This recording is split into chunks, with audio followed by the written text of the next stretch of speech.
রান্নাঘরে আলু ভর্তা বানাচ্ছিলাম। ছেলে পিছন থেকে এসে আমার কাঁধে মাথা রেখে বলল, মা, কত সুন্দর গন্ধ। আমি বললাম, আলু ভর্তার গন্ধ। সে বলল, না, তোমার গায়ের গন্ধ। আমি লজ্জা পেলাম। সে আমার কোমরে হাত দিয়ে বলল, মা, আমি তোমার সাথে এভাবে রান্না করতে চাই সারা জীবন। চুলার আগুনে তার মুখ লাল হয়ে উঠেছে। আমি আলু ভর্তা বাটিতে তুলছিলাম। সে আমার হাত থেকে বাটি নিয়ে এক টুকরো মুখে দিয়ে বলল, স্বাদ দেখি। তারপর বলল, তোমার হাতের রান্না খেয়ে আমি আরও বেশি তোমার প্রেমে পড়েছি। আমি তাকে সরে যেতে বললাম। সে বলল, মা, আমি সরব না। আমি তোমার স্বামী হয়ে এখানে দাঁড়িয়ে থাকতে চাই। চুলার আগুন তার চোখেও জ্বলছে। সে বলল, আমি তোমাকে ভালোবাসি। আমার রান্নার সাথী হও, জীবনের সাথী হও। আলু ভর্তার গরম ভাপ আমাদের মুখে লাগছিল। এই গল্পটি সম্পূর্ণ শুনলে আপনাদের পানি অটোমেটিক বের হয়ে যাবে, সো যত দ্রুত সম্ভব হাতের কাছে টিস্যু নিয়ে বসে পড়ো। বিছানার চাদর যেন নষ্ট না হয় সেটা সম্পূর্ণ খেয়াল রাখার অনুরোধ জানিয়ে গল্পটি এখন শুরু করব। তার আগে সর্বশেষ অনুরোধ, দয়া করে এমন পানি বের করার গল্প নিয়মিত শুনতে আমাদের চ্যানেলটি সকলেই সাবস্ক্রাইব করুন। ধন্যবাদ। হ্যালো বন্ধুরা, আমার নাম মিতালি দাস। আমার বয়স ৩৮ বছর। আমার স্বামীর নাম রবিন দাস, বয়স ৪১ বছর। আমাদের ২ সন্তান, তপন আর রিয়া। তপন ২০ বছর বয়সী, বিশ্ববিদ্যালয়ে পড়ে। রিয়া ১৪ বছর বয়সী, নবম শ্রেণীতে পড়ে। আমি যখন এই গল্পটা শুরু করেছিলাম তখন আমার মনে হয়েছিল যে এটা হয়তো একটা সাধারণ পারিবারিক ঘটনা। কিন্তু যা ঘটেছিল তার পরের দিনগুলোতে সেটা ছিল আমার জীবনের সবচেয়ে রোমাঞ্চকর আর রহস্যময় অভিজ্ঞতা। সেদিন সন্ধ্যায় তপন রান্নাঘরে এসে যেভাবে আমার সাথে কথা বলছিল সেটা শুনে আমার মনে হলো যে সে হয়তো কোনো গোপন কথা বলতে চাইছে।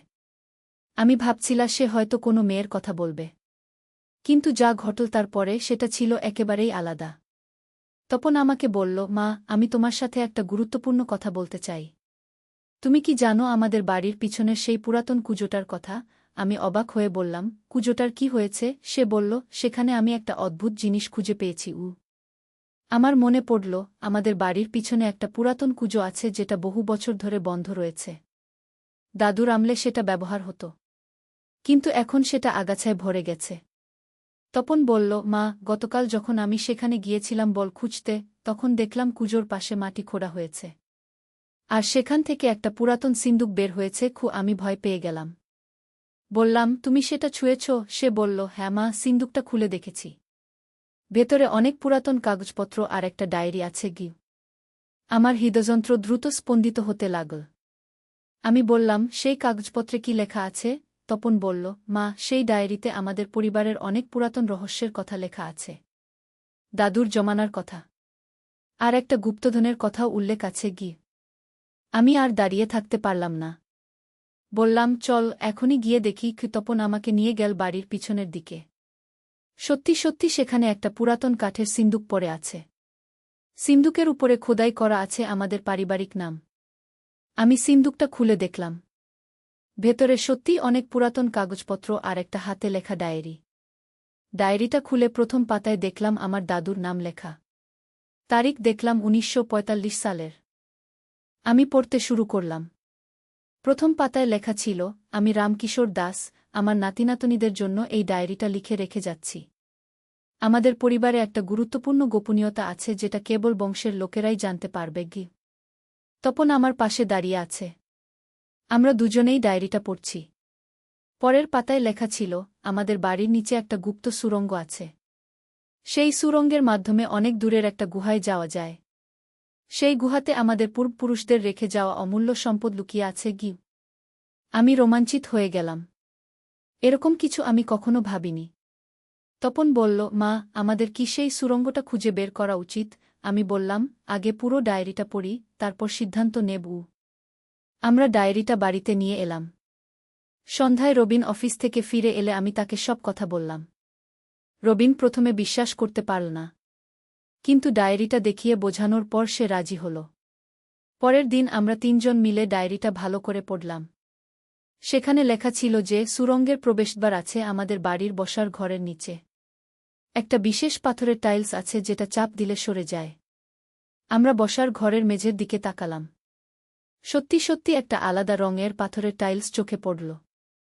রবিন সেটার উপর চাপ দিল। আশ্চর্য! টাইলসটা একপাশে সরে গেল আর নিচে একটা গর্ত দেখা গেল। গর্তের ভেতরে একটা সিডি নেমে গেছে। আমরা টর্চ নিয়ে সিডি দিয়ে নামলাম। নিচে সত্যিই একটা সুড়ঙ্গ। সুড়ঙ্গটা বেশ চওড়া আর লম্বা।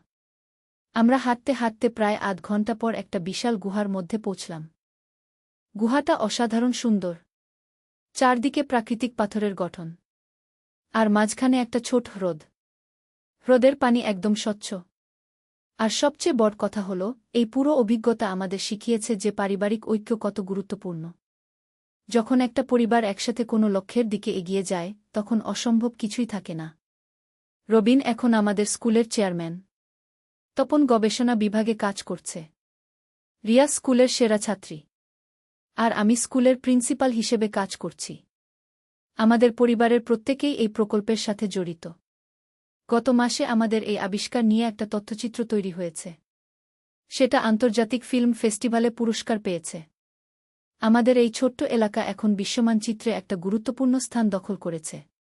কিন্তু সবচেয়ে আনন্দের কথা হল, আমাদের এই সাফল্য দেখে আশেপাশের অনেক পরিবার তাদের নিজেদের ইতিহাস খোঁজা শুরু করেছে। অনেকেই তাদের পূর্বপুরুষদের রেখে যাওয়া নিদর্শন খুঁজে পেয়েছে।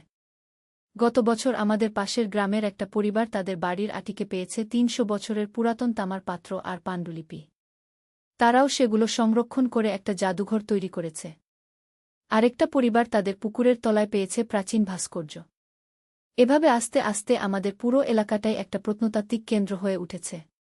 সরকার এখন এই এলাকায় একটা বিশেষ পর্যটন অঞ্চল গড়ে তুলছে। হাজার হাজার পর্যটক আসছে আমাদের এই আবিষ্কার দেখতে। স্থানীয় মানুষেরা হোটেল, রেস্তোরাঁ, হস্তশিল্পের দোকান খুলেছে। আমাদের সেই রান্নাঘরের গল্প দিয়ে যে যাত্রা শুরু হয়েছিল, সেটা এখন হাজারো মানুষের জীবনে পরিবর্তন এনেছে। তপনের সেই কৌতূহল আর আমাদের পারিবারিক ঐক্য আজ এত বড় একটা সামাজিক পরিবর্তনের কারণ হয়েছে। আমি প্রায়ই ভাবি, সেদিন যদি তপন আমার কাছে না আসত, যদি আমি তার কথায় কান না দিতাম, তাহলে এই সব কিছুই অধরা থেকে যেত। জীবনের অনেক সুযোগ এভাবেই আমাদের পাশ দিয়ে চলে যায়। আমরা শুধু সেগুলো ধরতে পারি না।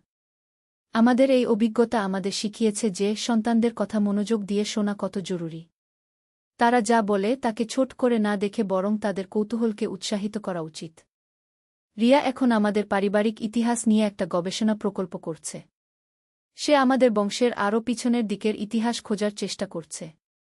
হয়তো আমাদের আরও অনেক অজানা রহস্য আবিষ্কারের অপেক্ষায় আছে। তপন তার বইটা শেষ করেছে। বইটা আগামী মাসে প্রকাশিত হবে। প্রকাশক বলেছেন, এই বইয়ের চাহিদা অনেক বেশি। অনেকেই এরকম পারিবারিক অভিযানের গল্প পড়তে চায়। আমাদের স্কুলে এখন একটা বিশেষ বিভাগ আছে যেখানে ছাত্রছাত্রীরা তাদের নিজেদের পারিবারিক ইতিহাস নিয়ে গবেষণা করে। অনেক আকর্ষণীয় তথ্য বেরিয়ে আসছে এই গবেষণা থেকে। গত মাসে আমাদের স্কুলের একটা ছাত্রী আবিষ্কার করেছে যে তার পরিবার মুঘল আমলের একটা বিখ্যাত কারুশিল্পীর বংশধর। সে এখন সেই ঐতিহ্যবাহী শিল্প পুনরুজ্জীবিত করার চেষ্টা করছে। আরেকটা ছাত্র জানতে পেরেছে যে তার দাদু ছিলেন স্বাধীনতা সংগ্রামের একজন গোপন যোদ্ধা। সে এখন সেই ইতিহাস সংরক্ষণ করার কাজ করছে। এভাবে আমাদের এই আবিষ্কার একটা ব্যাপক সামাজিক আন্দোলনের জন্ম দিয়েছে। মানুষ এখন তাদের শেকদের সন্ধান করছে, তাদের পূর্বপুরুষদের অবদানকে সম্মান করছে। আমি এখন বিশ্বাস করি যে প্রতিটি পরিবারই একটা জীবন্ত ইতিহাসের বই। শুধু সেই পাতাগুলো উল্টিয়ে পড়তে জানতে হয়। আর যখন আমরা সেই পড়া শুরু করি, তখন আমাদের সামনে উন্মোচিত হয় অসংখ্য রহস্য আর সম্ভাবনার দরজা। আমাদের এই গল্প আসলে শুরু হয়েছিল একটা সাধারণ রান্নাঘরে আলু ভর্তা বানানোর মুহূর্তে। কিন্তু সেই মুহূর্ত থেকেই শুরু হয়েছিল আমাদের জীবনের সবচেয়ে বড় অভিযান। আজ যখন আমি আমার পরিবারের সাথে বসে এই পুরো ঘটনার কথা ভাবি, তখন আমার মনে হয় জীবন আসলেই একটা অপ্রত্যাশিত অভিযান। আমরা জানি না কোনো মুহূর্তে কী ঘটবে, কোনো সিদ্ধান্ত আমাদের জীবনকে কোন দিকে নিয়ে যাবে। কিন্তু সবচেয়ে গুরুত্বপূর্ণ কথা হল, পরিবার যখন একসাথে থাকে, একসাথে স্বপ্ন দেখে, তখন কোনো অভিযানই অসম্ভব নয়। আমাদের এই গল্প সেটাই প্রমাণ করে। আমাদের এই অভিজ্ঞতা আমাদের শিখিয়েছে যে জীবনের সবচেয়ে বড় সম্পদ হল পারিবারিক ভালোবাসা আর বিশ্বাস। যখন একটা পরিবার একে অপরের উপর আস্থা রাখে, তখন তারা যে কোনো চ্যালেঞ্জ মোকাবেলা করতে পারে। আর সবশেষে আমি সবাইকে বলতে চাই, আপনাদের চারপাশে তাকান, আপনাদের পূর্বপুরুষদের রেখে যাওয়া নিদর্শনগুলো খুঁজে বের করুন। হয়তো আপনারাও আমাদের মতো কোনো অসাধারণ রহস্যের সন্ধান পেয়ে যাবেন। আর যদি না পান, তাতেও কিছু যায় আসে না। কারণ সবচেয়ে বড় সম্পদ তো আপনাদের পরিবারই। পরিবারের সাথে কাটানো প্রতিটি মুহূর্তই এক একটা অমূল্য রত্ন। আমাদের এই গল্প এভাবেই শেষ। তবে আমাদের অভিযান কিন্তু এখনও চলমান। প্রতিদিনই আমরা নতুন কিছু শিখছি, নতুন কিছু আবিষ্কার করছি। আর সবার সাথে ভাগাভাগি করছি আমাদের এই আনন্দ। ধন্যবাদ সবাইকে এই দীর্ঘ গল্পটা ধৈর্য ধরে শোনার জন্য। আশা করি আপনাদের ভালো লেগেছে। আর আপনাদের মধ্যে কেউ যদি এরকম কোনো রোমাঞ্চকর অভিজ্ঞতার মুখোমুখি হন, তাহলে আমাদের সাথে শেয়ার করতে ভুলবেন না। চেয়ে অবাক করা ব্যাপার হল, গুহার দেয়ালে প্রাচীন চিত্রকর্ম আঁকা আছে। তপন বলল, মা, এটা তো অসাধারণ। এরকম জায়গা আমাদের বাড়ির নিচেই ছিল। রবিনও মুগ্ধ হয়ে গেছে। আমরা গুহার চারদিকে ঘুরে দেখলাম। হঠাৎ হ্রদের অপর পাড়ে একটা কিছু চকচক করতে দেখলাম। কাছে গিয়ে দেখি একটা পুরাতন কাঠের বুক। বুকটা খুলে দেখলাম ভেতরে অনেক সোনার অলংকার, পুরাতন মুদ্রা আর কিছু হীরাজহরত। আমরা বিস্ময়ে হতবাক হয়ে গেলাম। রবিন বলল, এগুলো নিশ্চয়ই আমাদের পূর্বপুরুষদের সম্পদ। আমি বললাম, কিন্তু এই সম্পদের সাথে একটা দায়িত্ব জড়িত আছে। গিউ ডায়েরিতে আরও লেখা ছিল যে এই সম্পদ কেবলমাত্র পরিবারের কল্যাণে আর সমাজের ভালো কাজে ব্যবহার করতে হবে। কোনোভাবেই ব্যক্তিগত লাভের জন্য ব্যবহার করা যাবে না। আমরা সিদ্ধান্ত নিলাম যে এই সম্পদ দিয়ে আমরা আমাদের এলাকায় একটা শিক্ষা প্রতিষ্ঠান গড়ব। গরিব ছেলেমেয়েদের বিনামূল্যে পড়াশোনার ব্যবস্থা করব। পরের দিনগুলোতে আমরা অনেক পরিকল্পনা করলাম। প্রথমে আমরা একজন প্রত্নতত্ত্ববিদের সাহায্য নিলাম। তিনি এসে গুহাটা দেখে বললেন যে এটা প্রায় ৩০০ বছরের পুরাতন। এই গুহার ঐতিহাসিক মূল্য অনেক। আমরা সরকারি দপ্তরে খবর দিলাম। তারা এসে গুহাটা সংরক্ষণের ব্যবস্থা করল। আর আমাদের সেই সম্পদ দিয়ে আমরা একটা স্কুল প্রতিষ্ঠা করলাম। আজ ৫ বছর হয়ে গেছে সেই ঘটনার। আমাদের স্কুলে এখন ২০০ ছাত্রছাত্রী পড়াশোনা করছে, সবাই বিনামূল্যে। আর সেই গুহাটা এখন একটা পর্যটন কেন্দ্র। অনেক মানুষ দেখতে আসে। তপন এখন মাস্টার্স করছে। সে বলেছে পড়াশোনা শেষ করে আমাদের স্কুলেই শিক্ষক হিসেবে যোগ দেবে। রিয়াও খুব ভালো ছাত্রী। সে বলেছে বড় হয়ে ডাক্তার হবে আর গরিবদের বিনামূল্যে চিকিৎসা করবে। আমার মনে হয় আমাদের পূর্বপুরুষরা হয়তো এরকমই চেয়েছিলেন। তারা চেয়েছিলেন যে তাদের রেখে যাওয়া সম্পদ মানুষের কল্যাণে কাজে লাগুক। কিন্তু এই গল্পের আসল রোমাঞ্চ শুরু হলো এর কিছুদিন পর। একদিন আমরা যখন গুহায় পরিষ্কার পরিচ্ছন্নতার কাজ করছিলাম, তখন হ্রদের তলদেশে আরেকটা পথ দেখতে পেলাম। সেই পথ আরও গভীরে চলে গেছে। আমরা সিদ্ধান্ত নিলাম সেই পথ অনুসরণ করব। আমরা ডুবোজাহাজের মতো অক্সিজেন ট্যাঙ্ক নিয়ে হ্রদের নিচে গেলাম। সেখান থেকে আরেকটা সুড়ঙ্গ শুরু হয়েছে। সেই সুড়ঙ্গ দিয়ে হেঁটে আমরা পৌঁছলাম আরও একটা বিশাল গুহায়। এই গুহাটা আরও বড় আর আরও সুন্দর। এখানে একটা ভূগর্ভস্থ নদী বয়ে যাচ্ছে। নদীর দুই পাড়ে অসংখ্য রঙিন পাথর। কিন্তু সবচেয়ে বিস্ময়কর ব্যাপার হল, এই গুহায় আমরা দেখতে পেলাম অনেক প্রাচীন ভাস্কর্য। মনে হচ্ছিল যেন কোনো হারিয়ে যাওয়া সভ্যতার নিদর্শন। প্রত্নতত্ত্ববিদেরা এসে বললেন, এটা ১০০০ বছরের পুরাতন সভ্যতার অংশ। এই আবিষ্কার বাংলাদেশের ইতিহাসে একটা নতুন অধ্যায় যোগ করবে। আমাদের ছোট্ট পরিবারের এই আবিষ্কার এখন আন্তর্জাতিক পর্যায়ে আলোচিত হচ্ছে। বিভিন্ন দেশ থেকে গবেষকরা আসছেন। আমাদের এলাকা এখন একটা গুরুত্বপূর্ণ প্রত্নতাত্ত্বিক কেন্দ্র। আর সবচেয়ে ভালো কথা হল, এই আবিষ্কারের ফলে আমাদের এলাকার মানুষের জীবনযাত্রার মান উন্নত হয়েছে। পর্যটকদের আগমনে স্থানীয় ব্যবসা-বাণিজ্য বেড়েছে। অনেকে নতুন কাজের সুযোগ পেয়েছে। আমি প্রায়ই ভাবি, সেদিন যদি তপন আমাকে সেই কুশোর পাশের সিন্দুকের কথা না বলত, তাহলে এই অসাধারণ রহস্য হয়তো আবিষ্কারই হতো না। কখনো কখনো জীবনের সবচেয়ে বড় অভিযান শুরু হয় সবচেয়ে সাধারণ মুহূর্ত থেকে। এখন আমাদের পরিবারের সবাই এই আবিষ্কারের গর্বিত অংশীদার। আমরা শুধু সম্পদের মালিক নই, আমরা একটা ঐতিহ্যের রক্ষক। আমাদের দায়িত্ব হল এই ঐতিহ্য ভবিষ্যৎ প্রজন্মের কাছে পৌঁছে দেওয়া। আমার মনে হয় এই গল্পটা শুধু আমাদের পরিবারের নয়, এটা সবার গল্প। কারণ আমাদের চারপাশেই অনেক রহস্য লুকিয়ে আছে, অনেক সম্ভাবনা রয়েছে। শুধু দরকার একটু কৌতূহল আর অভিযানের মানসিকতা। তপন এখন একটা বই লিখছে আমাদের এই অভিজ্ঞতা নিয়ে। বইটার নাম হবে ভূগর্ভের রহস্যও।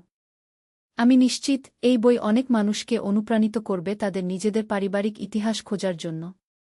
আমাদের এই যাত্রা এখনও শেষ হয়নি। প্রতিদিনই নতুন কিছু আবিষ্কার হচ্ছে।